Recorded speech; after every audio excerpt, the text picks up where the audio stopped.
Okey, di hadapan saya sekarang adalah digital mixer Midas M32R.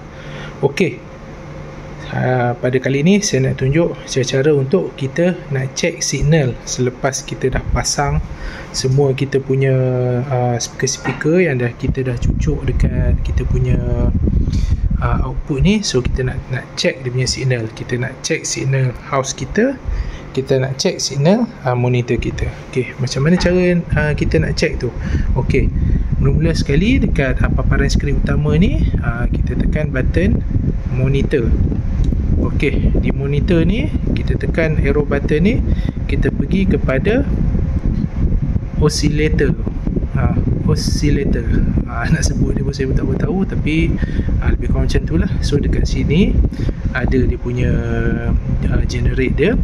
So kita boleh pilih lah sama ada kita nak apa nama type dia, kita nak pink noise ke ataupun kita nak white noise ke.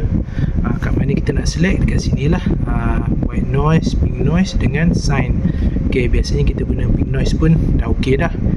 Then kita select dekat output mana kita nak tengok signal. Okey, untuk yang first kali biasanya kita akan check kepada kita punya main lah, house kita, iaitu left right. So lepas kita select kat sini, tekan assign, tekan assign. Okey, then dekat sini dekat button first ni kita tekan generate. Okey, dah ada signal. So kita nak dengar dia, kita tolak fader secara perlahan-lahan. Okey, tu seperti yang kau dengar. Okey, maksudnya kedua-dua speaker kita dah ada signal. Kalau kita nak check sebelah kiri atau sebelah kanan, kita boleh check lah sama ada left saja atau right saja. Kalau LR ni dua-dua sekali. So kalau untuk kita nak tengok monitor pun sama. Monitor kita dekat bus kita ni, kita select dekat bus. Okey, contohnya bus 1, select bus 1. Okey, kita tengok dekat bus 1 kita dah ada signal. So dekat mana saya cucuk bus 1 tu? Dekat bawah ni.